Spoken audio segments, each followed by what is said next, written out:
Hello, akkam jirtu nagaa keessanii daawwattoota koo baga gara chaanaalii kootti nagaan dhuftanii namoonni chaanaalii kanaaf haaraa taatan subscribe gochuu hin dagatinaa.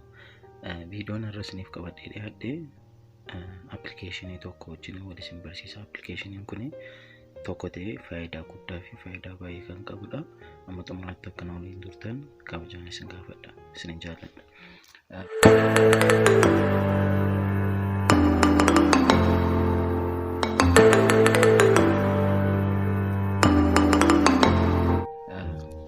Appilikeeshiniin kun maqaan isaa Lens. Maqaan guutummaan isaa Google Lens kan jedhudha. Gaafa buufattan Lensedha. Appilikeeshinii kan isin irraa argachuu dandeessan interneetii marraa jechuun Google Play Store galtanii buufachuu dandeessu jechuudha. Faayidaan appilikeeshinii kana baay'eedha. Isaan keessaa bannee walumaa wajjin ilaalla. Isaan keessaati wanta beekumsaan qabu tokko gaafa arginu suuraatiin kaasnee wanta sana akka beekuu dandeenya. Bakka dukkanaa gatiin jiruuf kaameraan isa mul'isu gaalaariitiin fayyadama suuraan barbaadu jechuudha. Gaalaarii keessas fayyadamuu dandeenya. Suuraa kaasnee battaluma anamma naaf galcha jecha wantoota godhuuf gaalaarii keessa oomisha Google Microsoft Office akkuma isaanii jechuudha. Kun kan kaampaanii Google dha jechuudha. Jalqaba irratti wanta tokko barreeffama nuun galle tokko gara afaan keenyaatti yookaan afaan beenutti jijjiirrachuuf suuraa kaasuu dandeenya. Akkasumas immoo gaalaarii keessaa qabna yoo ta'e gaalaarii keessaa baasnee irra gochuu dandeenya. Fakkeenyaaf appilikeeshinii tokko jira. Appilikeeshinii gaafa isin jedhu iyyata seedhamu afaan Ingiliffaatiin hin jedhe isa kana gaafa gashu gaalaarii keessaa filee gaafa gashu kallattii gara afaan Amaaraatti jechuudha.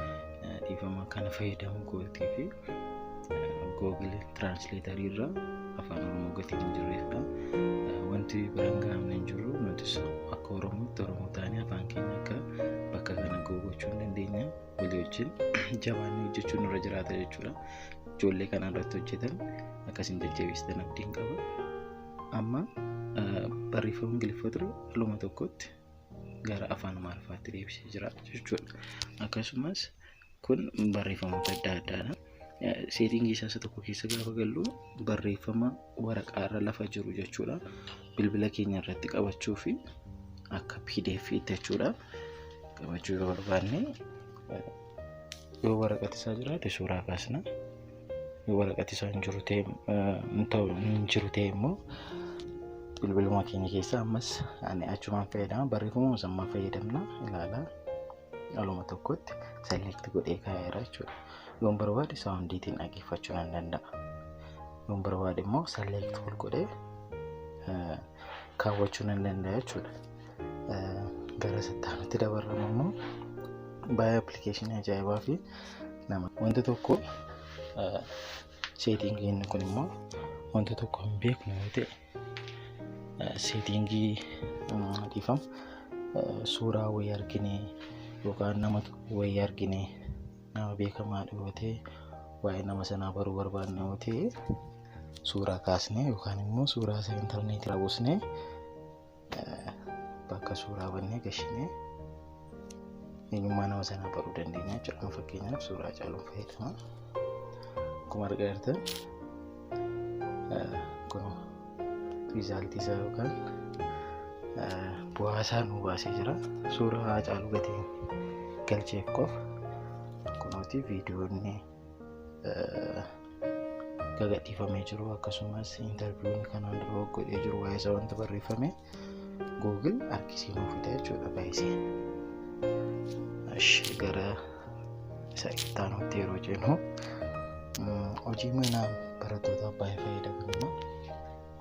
Hojii manaa yookaan immoo akka tasaa yoo rabe appilikeeshinii kana fayyadamanii hojii manaa sana hojjechuu danda'u. Ni ilaala gaalaarii keessa yookaan suuraa kaasanii yookaan gaafficha suuraa kaafachuu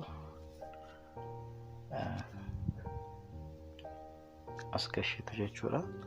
Isa booddee gaafficha select gootu guutummaatti hin galletee akka kanatti fayyadamtanii select gootu gaaffiin kun amma gaafatamaa jira. Isinii hojjetee gaaffichaa fi deebii isa wal bira isiniif kaa'u jechuudha. Gaafa isin ol baatan akkuma isin argaa jirtan kana kunooti deebiin kana bal'inaan taa'ee hojjedhe yookaan immoo beekumsa isaa kana qabu osoo hin ta'in wanti jala murii isinitti himuu fi dhugaa akka ta'e amanuu yoo barbaaddan namoota hojjechuu danda'an gaaffii kana dhaqaatii gaafadhaa. Gatii kanaa isinii argamsiisaa jechuudha. Kanaaf baay'ee barattoota appilikeeshinii fayyadudha. Waa tokko bituu yoo barbaaddan seetingiin isaanii kan bira meeshaa tokko bituu yoo barbaaddan waa'ee meeshaa sanaa baruuf akkuma sana suuraa kaastu jechuudha. Fakkeenyaaf laaptooppiin kun Lenovo natti fakkaata.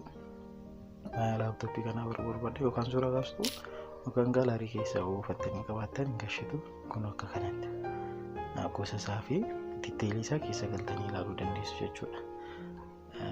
Gara sattaanutti yeroo ceenu kun waan isin ajaa'ibu appilikeeshinii tokko keessatti kan argamudha.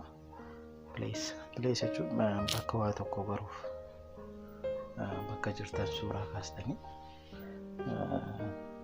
iddoon kun eessaa fi waa'een iddoo kana maalidha yoo of gaafatu baruu barbaaddan jechuudha.